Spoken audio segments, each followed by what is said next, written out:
नमस्ते जी। अरे देवर साहब, भाई सा नहीं दिख रहे। वो तो नहाने गए और 15 मिनट लगेंगे। 15 मिनट में तो बहुत कुछ हो जाएगा। घाबरा हो गया है क्या? अब तो बाप बनने वाला है, कुछ तो शर्म कर। अरे बाप बनने वाला तो मुझे होना चाहिए ना। चल थोड़ी मेहनत कर ले।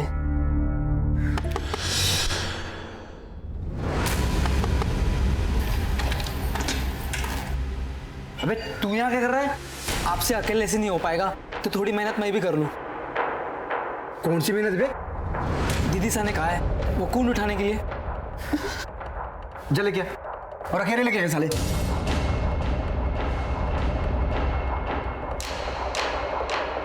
बोलो श्री रामचंद्र की जय।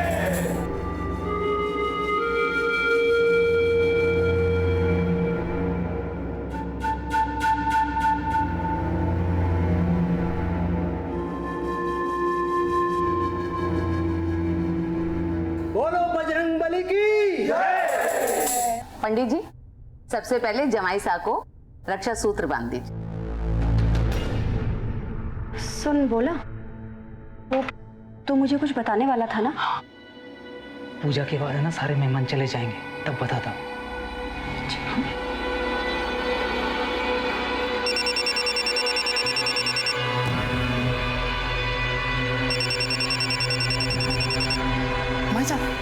भाभी जी का फोन बज रहा है। ला मारे को दिखा। अरे ये तो क्लिनिक से है, बिंदनी पूजा में बैठी है, मैं देख लेती हूँ। पूजा, हेलो मदन। हाँ मासा आया।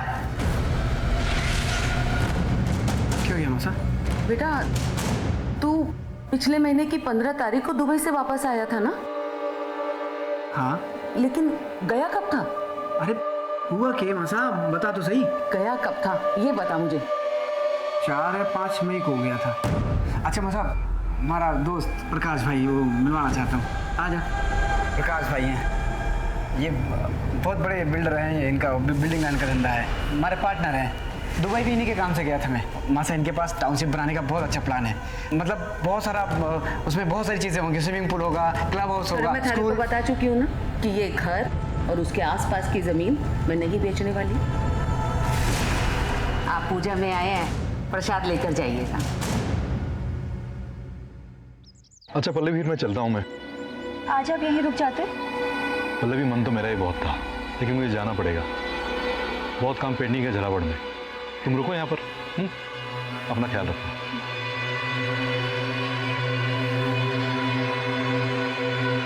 खंबा घड़ी खंबा।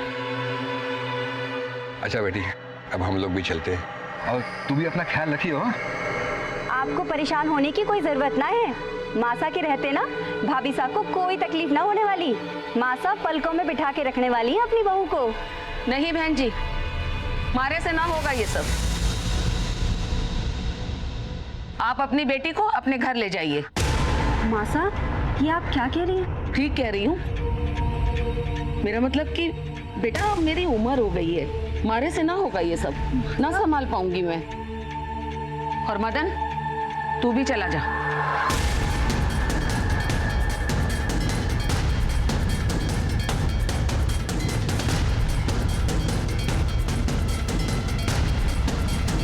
एक मिनट बाबूजी, मैं मासा से बात कर आती हूँ। ठीक है बेटा, हम इंतजार करते हैं बाहर जाके। आइए। मासा, मासा, मासा।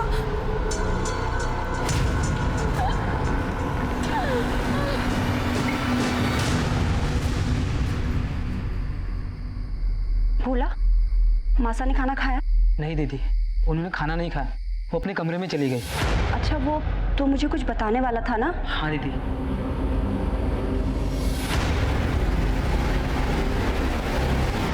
तूने मुझे पहले क्यों नहीं बताया? दीदी वो मैं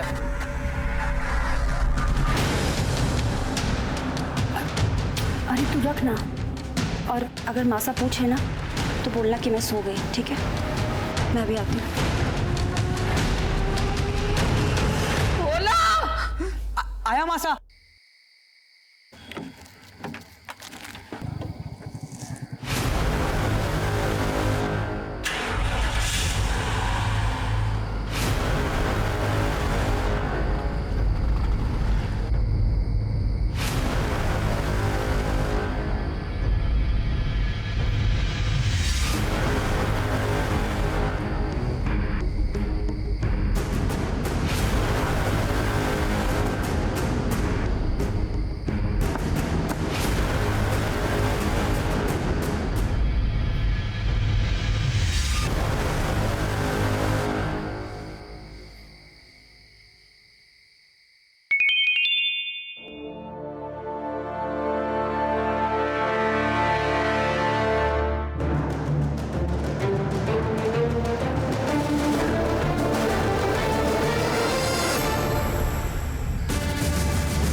यही रुक गई थी। तो जब ये सब कुछ हुआ तो आप सो रही थी, आपने कुछ नहीं सुना? मैं उस वक्त घर पे नहीं। बाहर गई थी आप? कितने बजे? यही 10:30 बजे। कहाँ गई थी? वो मासा के लिए दवा लाने। लेकिन उस वक्त तो भोला भी घर में था, आपने उसे क्यों नहीं भेजा? क्योंकि वो सो रहा था, मैंने उसे उठाया नहीं। पूरा दिन काम करके शायद वो बहुत थक गया था और मासा की तबीयत अचानक से बहुत खराब हो गई थी। उनको अस्थमा का अटैक आ गया था और पास में कोई मेडिकल स्टोर भी नहीं था, तो मुझे काफी दूर जाना पड़ा। मैं तो कुछ शॉक्ड हूँ कि इस 1 से 1.5 घंटे में भोला गायब कहाँ हो गया और उसका फोन क्यों नहीं लग रहा। आप लोग बाहर पता करो किसी ने कुछ देखा है और बॉडी को पोस्टमार्टम के लिए भेज दो। आपने कुछ देखा था? नहीं साहब, मैंने कुछ नहीं देखा।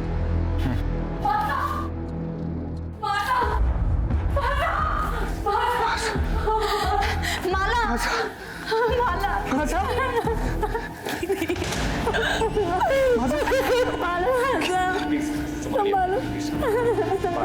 Please please please please please बाजी। अपनी पत्नी के साथ ससुराल गया था और ये सब। भोला कब से काम करता था आपके पास? यही कोई 7-8 साल से। उसका एड्रेस और लूटे गए जेवर और कैश के बारे में जानकारी चाहिए थी। भोला बूंदी में रहता है। मैं कल एड्रेस उसका देता हूँ आपको, जो भी गहने जेवर चोरी हुए सब डिटेल देता हूँ आपको। देख रहे हैं यहाँ पर कोई सीसीटीवी कैमरा जिससे हमें मदद मिल सकती है। ये होर्डिंग किसकी है? सर यहाँ पर कनक और पुष्कर की वैन खड़ी होती है। देसी दवाइयों से इलाज करते हैं लोगों का और अपने आप को वैद्य कहते हैं।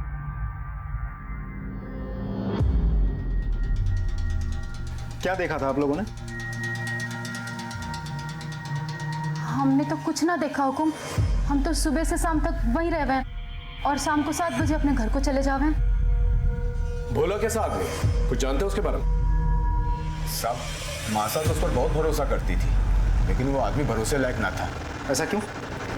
ये बोलू हुकुम, मैंने तो उसे उस घर में ताका झाकी करते भी देखा है।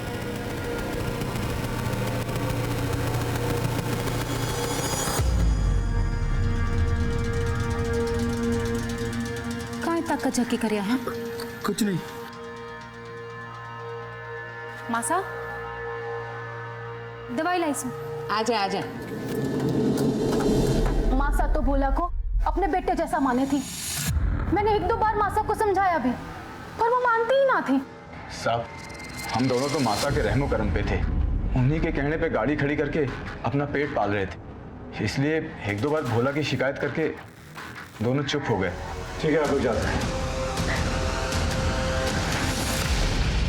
घर में मर्डर हुआ था और चोरी भी, और साथ ही साथ नौकर भी गायब। जाहिर सी बात है, ऐसे में नौकर पे ही शक जाता है। लेकिन एक और बड़ी गुत्थी थी हमारे सामने, और वो थी बलदेव की। बलदेव जेल से उसी दिन फरार हुआ था जिस दिन शारदा जी का मर्डर हुआ था। क्या बलदेव का शारदा जी की मर्डर से कोई कनेक्शन था? और अगर था तो फिर भोला कहाँ गायब था? सर, देखा जाए तो सर्कमस्टेंशियल एविडेंस और भोला की फरारी से साफ साबित होता है कि ये मर्डर भोला नहीं किया है। भोला का फोन ट्रेस हुआ? अभी तक तो नहीं हुआ है सर, इसीलिए उस पर शक ज्यादा है। अखबारों मीडिया के हिसाब से तो बलदेव ही खूनी है, क्योंकि उसने एएसपी सर को धमकी दी। सर, आपको तो पता ही है, मीडिया वालों को सिर्फ सुर्खियां और हेडलाइंस चाहिए होता है, लेकिन बिना किसी ठोस सबूत के हम किसी नतीजे पे नहीं पहुंच सकते। एक काम करो, भोला के कॉल रिकॉर्ड से कर लो, पता करो इन पिछले दिनों में बलदेव या बलदेव के गैंग मेंबर्स के साथ कोई कांटेक्ट हुआ उसका। राइट सर, लेकिन ऐसा भी तो हो सकता है कि बलदेव के गैंग मेंबर्स ने भोला के जमीर को बलदेव के फरारी से पहले ही खरीद लिया हो भी सकता है, नहीं भी, क्योंकि एक दिन पहले ही शारदा ने पूजा का प्लान बनाया था। पूजा का प्लान, पल्लवी का यहाँ आना, ये सब कुछ अचानक से हुआ, प्री प्लान नहीं था। और ऐसे में बलदेव और उसकी गैंग को इस प्लान के बारे में पता होना और भोला के साथ मिलकर ये खून को अंजाम देना थोड़ा मुश्किल लगता है। मतलब सर, इस बलदेव और भोला का कोई रिश्ता ही नहीं है। Let's not jump to conclusion. एक काम करो, भोला के गांव में एक टीम को भेजो और पता करो इन पिछले दिनों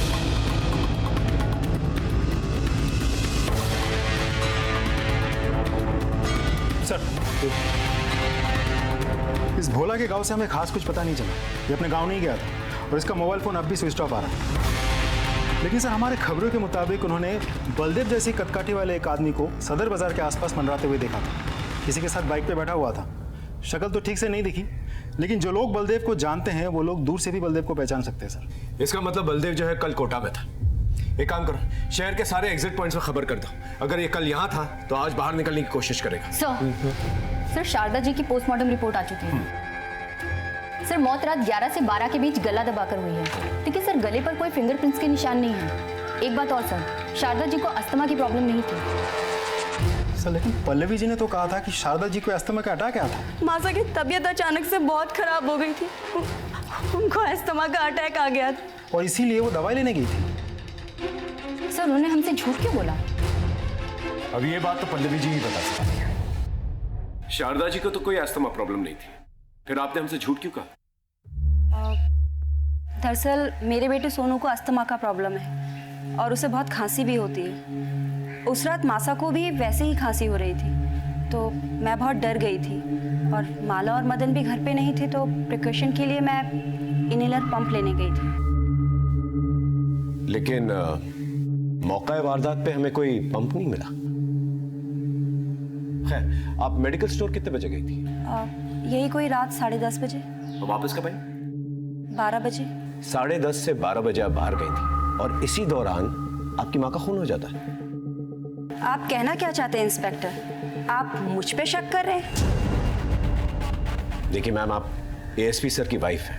आप तो समझ सकती हैं कि हमारे प्रोफेशन में शक ना करना गुनाह के बराबर है। मेडिकल स्टोर की रसीद तो होगी आपके पास? जी नहीं, दरअसल मासा की तबीयत बहुत ज़्यादा खराब थी और मैं सिर्फ दवाई और इनहेलर पंप लेके सीधे घर आ गई और रास्ते में मेरी गाड़ी खराब हो गई थी तो कुछ लोगों ने मदद की, इसलिए मुझे आने में वक्त लग गया। Thank you so much Pallavi ji. अगर दोबारा कोई पूछताछ करनी होगी तो दोबारा मुलाकात होगी।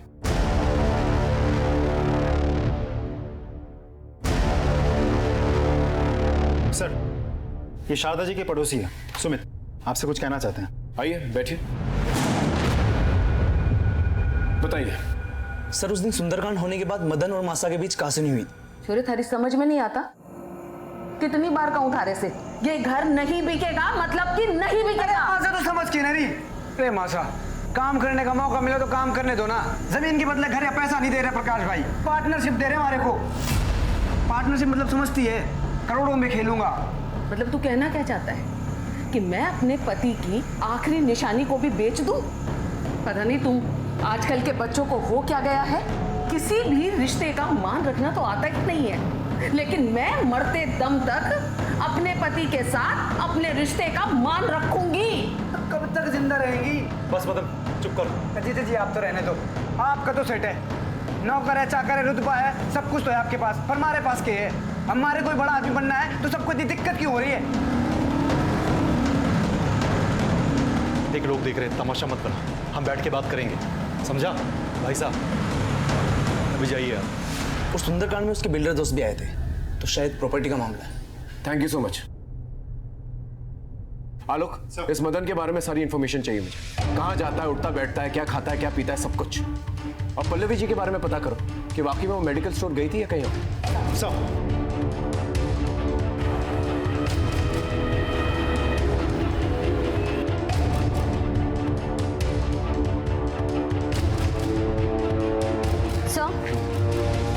मैंने सारे मेडिकल शॉप पे पता किया है। जिस रात शारदा जी का खून हुआ था उस रात काफ़ी सारे लोग मेडिकल स्टोर पे गए थे। सर पिछले महीने राजस्थान में आए बवंडर की वजह से काफ़ी सारे लोग फेफड़े और सांस की बीमारियों की वजह से परेशान हैं। तो सर ऐसे में दुकानदार का पता पाना बहुत मुश्किल है कि उस दिन कौन आया और कौन नहीं। सर मदन के बारे में कई इंटरेस्टिंग इन्फॉर्मेशन हाथ लगी है। बहुत ही रंगीन किस्म का आदमी है वो। शहर के बिल्डर लॉबी के साथ उठना बैठना है उसका, और उसके सर पे काफ़ी कर्जे का बोझ भी है। तो सर ऐसा भी तो हो सकता है कि अपनी अय्याशी के शौक पूरा करने के लिए और कर्जों से छुटकारा पाने के लिए उसने ये सब कुछ किया है। पल्लवी जी अभी मायके में? नहीं सर, अपने पति के पास झालावाड़ चली गई, पुलिस को इन्फॉर्म करके गई है। ठीक है, हम भी झालावाड़ चलते हैं।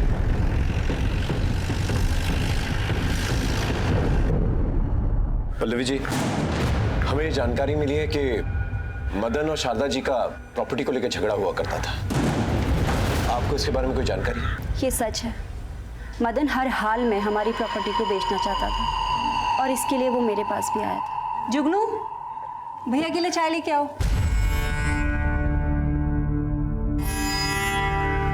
थारा सही है दीदी, रुतबा हो जो थारे जैसा।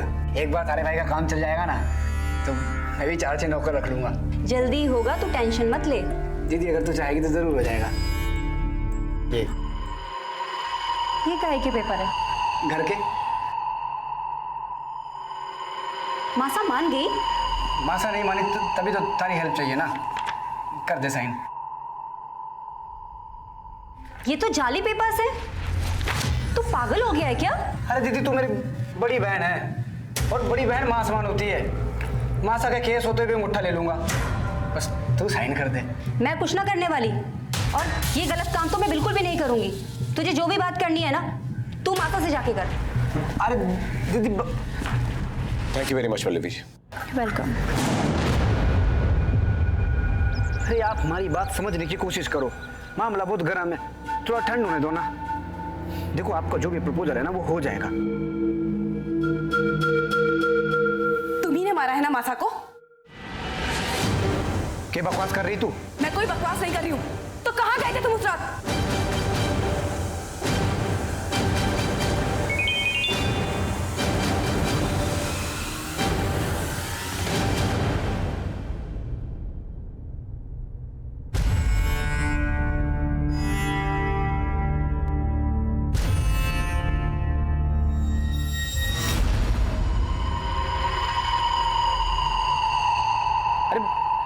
प्रकाश भाई से मिलने गया था मैं। झूठ बोल रहे हो तुम। सावली अपने पति में शक करती है। मैंने मासा ने मारा है, गोला मार के भागे मासा को। आई बात समझ में?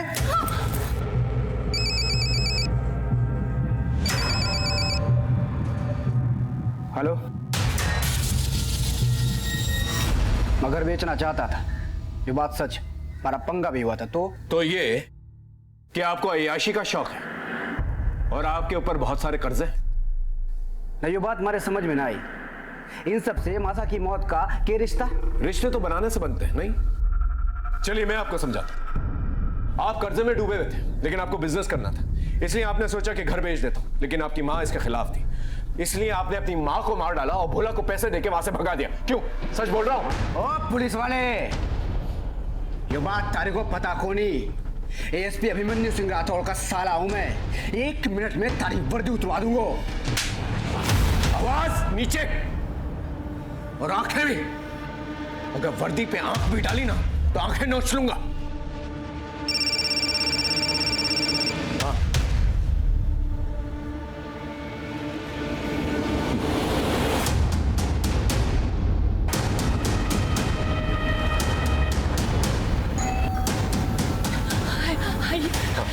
कहाँ है?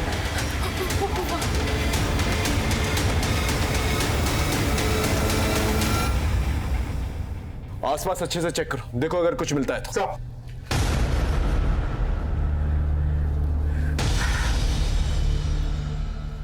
ये आपको ऐसे ही मिला? हाँ सर। सर हाँ लो, कुछ नहीं मिला। बॉडी को पंचनामे के बाद पोस्टमार्टम के लिए भेज दो। अमाला जी, आपका हमारे साथ पुलिस स्टेशन चलना होगा।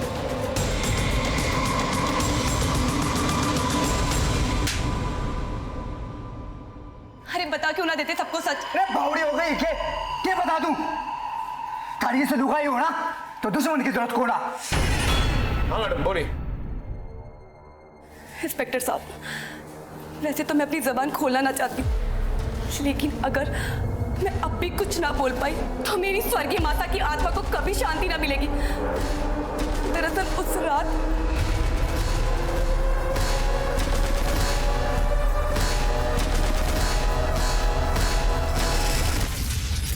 तुम्हारी लुगाई नहीं, ये साली डायन है।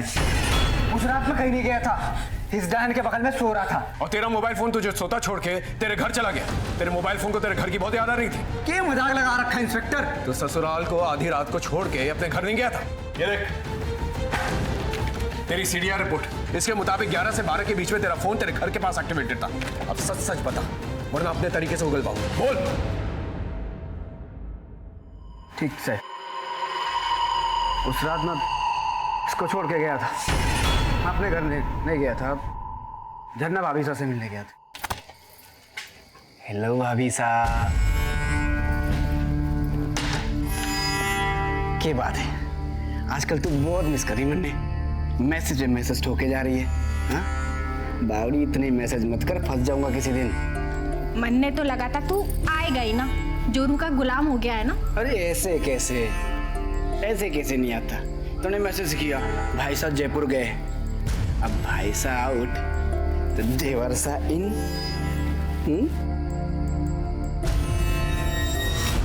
झन्ना भाभी साहब हमारे पड़ोस में रहती है। इनकी झरना भाभी साहब को बुला के लेके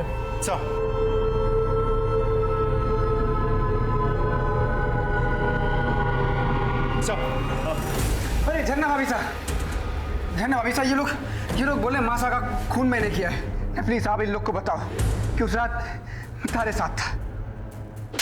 बावड़ा हो गया है क्या? काई अनाप शनाप बके जा रहा है। और कैसी भाभी साहब, कौन सी भाभी साहब? पड़ोसी के साथ थोड़ा सा हंस बोल लिए तो सबके सामने इज्जत उतारोगे हमारी।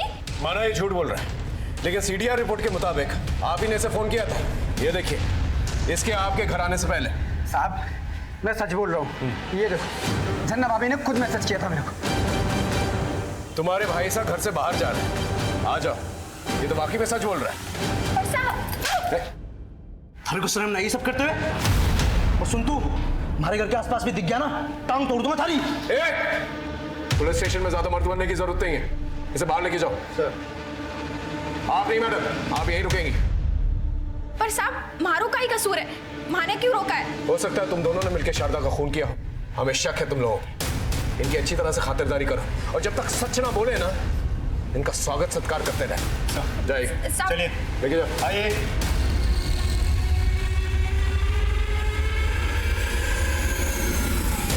हमारे पास दो सस्पेक्ट्स थे, मदन और झरना।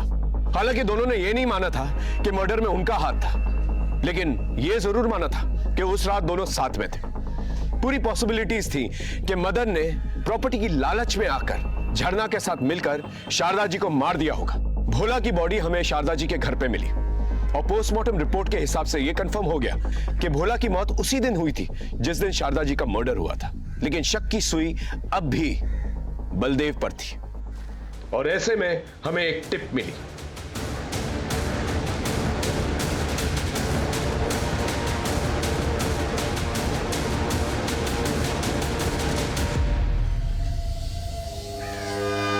चूहे बिल्ली का खेल खत्म। चल चल।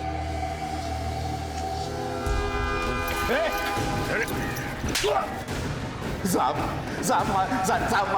मैंने कुछ नहीं किया। साहब मैंने कुछ नहीं किया। साहब के बात है। साहब क्यों मार रहे हो हमारे को? सच बोल। साहब मैंने कुछ नहीं किया। साहब कुछ नहीं किया तो चूहे की तरह बिल में छुप के क्यों बैठा था? सबको पता है साहब, अभिमन्यु की सास को किसी ने जान से मार दिया। अब आप लोग तो हमारे ऊपर ही शक करते ना। साहब नहीं गया था शारदा के घर पे? गया था, लेकिन साहब अभिमन्यु की बीबी को मैं मार नहीं पाया। मतलब? साहब गया तो मैं जान से मार नहीं था, लेकिन अभिमन्यु की सास को नहीं, बल्कि अभिमन्यु की बीबी पल्लवी को मारने। मैंने उसके घर के बाहर उसका इंतजार भी किया, और जैसे ही वो घर से बाहर निकली मैं उसके पीछे निकल पड़ा। मैंने उसका बहुत दूर तक पीछा किया, लेकिन हाईवे पर पता नहीं वो कहाँ चली गई अचानक से। सर अंदर जाऊं? वहीं पर रुको, वेट करो। ओके।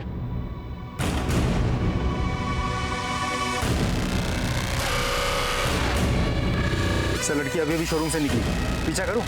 पकड़ लूं उसे? नहीं अभी नहीं, वेट। सर लड़की आपकी तरफ जा रही है। Sir I think we lose the target sir. मैं पीछा करूं? I said wait. Seema, target तुम्हारी तरफ आ रहा है, be alert. Yes sir.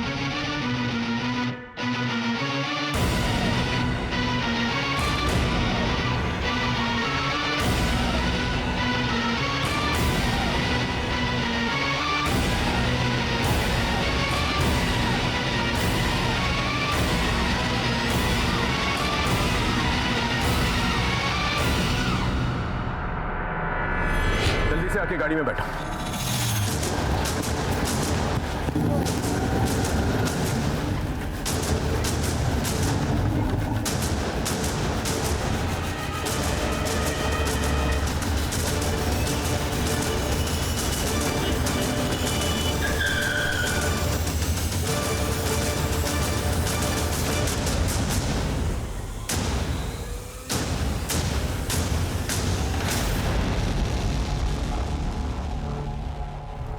Sir मैंने ना मारा मासा को। तो फिर इनके साथ क्या कर रही थी? ज्वेलरी बेचने नहीं गई थी आप? सर हमारे बच्चा ना है और मासा को लगता था कि मैं इन दोनों की जड़ी बूटी से मां बन सकूं, इसलिए इन्होंने मारे को वो जड़ी बूटी दी और उससे मारे को नशा हो गया और इन्होंने हमारा फायदा उठाया। ये लो दवा, पी जाओ। अरे खास थारे वास्ते ही है, पी लो पी लो।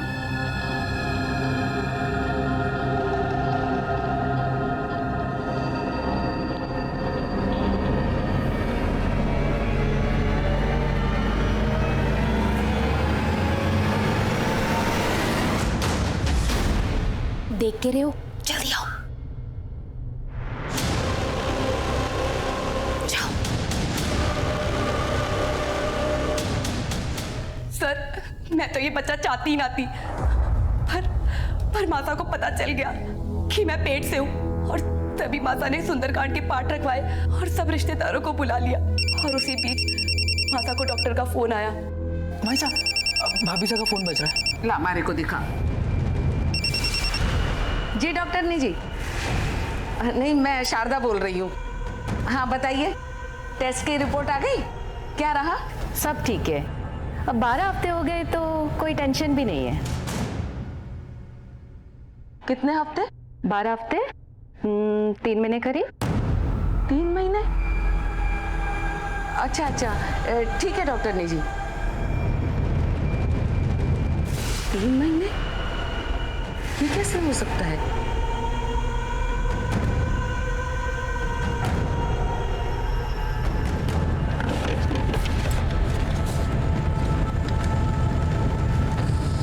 ये तो 4 मई का। और डॉक्टर से पता चला कि मैं 1 महीने से नहीं 3 महीने से पेट से हूँ। और पता चला कि उन 3 महीने के बीच में तो मदन घर पर था ही ना।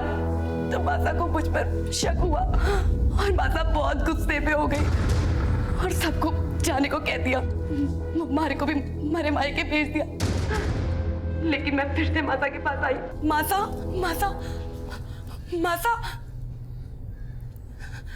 माता। क्या मासा? हाँ? तुम्हारे साथ इतना बड़ा धोखा, इतना बड़ा झूठ छुपाया मेरे से? थारे को शर्म ना आई? शेखावत परिवार का नाम मिट्टी में मिला दिया। मासा, मैंने ऐसा कुछ भी ना किया।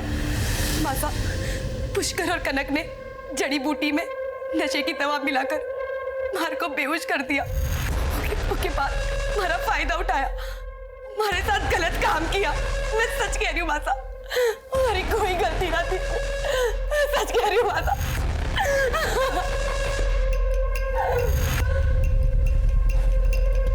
और उसी रात भोला हमारे घर आया।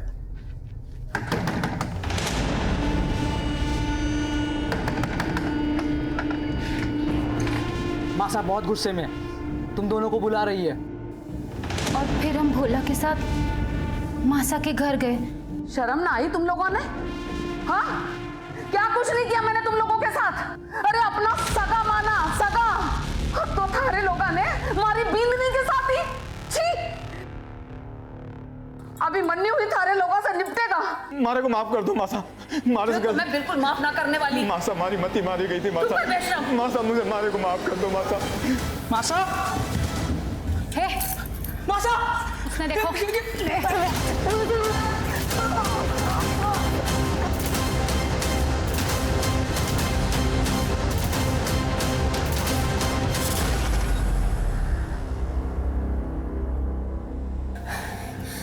भीतर ने छुपा दो उसकी लाश ने। जेवरात चोरी कर लेंगे, यूं लगेगा चोरी का मामला से। दो खून करके वहीं पर डटे रहे तुम दोनों। भाग जाते तो पहले शक मारे थे जाता ना हुकुम। और तुम लोगों ने कहा था मालक को ज्वेलरी बेचने के लिए? हाँ साहब, मारे को लगा कि अब हमको बच के निकल जाना चाहिए। ले, अब एक आखिरी काम कर, कल बाजार में बेच के आइए और फिर हम पैसा लेके ये शहर छोड़ के चले जाएंगे। क्या? इसका मतलब मासा को तुम लोगों ने मारा था? हाँ, मारा था और तुझे और थारे पति को भी मार देवेंगे। और जाते जाते तेरे असली फोटो ना पूरे शहर में लगा के जावेंगे। बच के निकल जाओगे, जिंदगी भर जेल में सड़ोगे तुम दोनों। साहब हमारे गलती हो गई साहब। साहब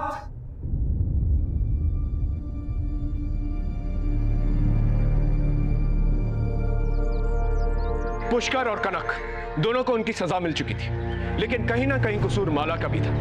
मैं मानता हूं माला के साथ एक बहुत बड़ा अपराध हुआ था, पुष्कर ने उसका रेप किया था। लेकिन अगर माला ने पहले ही पुलिस कंप्लेंट करवा दी होती तो आज शारदा और भोला दोनों जिंदा होते। हम गलत करने वालों से डर कर, उनके आगे कमजोर पड़कर, ना ही सिर्फ हम उन्हें मजबूत बनाते हैं बल्कि अपनी और अपने परिवार की खुशियां और उनकी जिंदगी उनके हाथों में दे देते हैं। फिर वो जिस तरह से चाहे उसका इस्तेमाल करते हैं और फायदा उठाते हैं। याद रखिए, हर एक जुर्म एक बड़े अपराध की दस्तक होती है। तो अगर आपके साथ कुछ गलत हो रहा है तो उसी वक्त उसके खिलाफ आवाज उठाएं। सर, गांधी मार्केट के एक बैंक में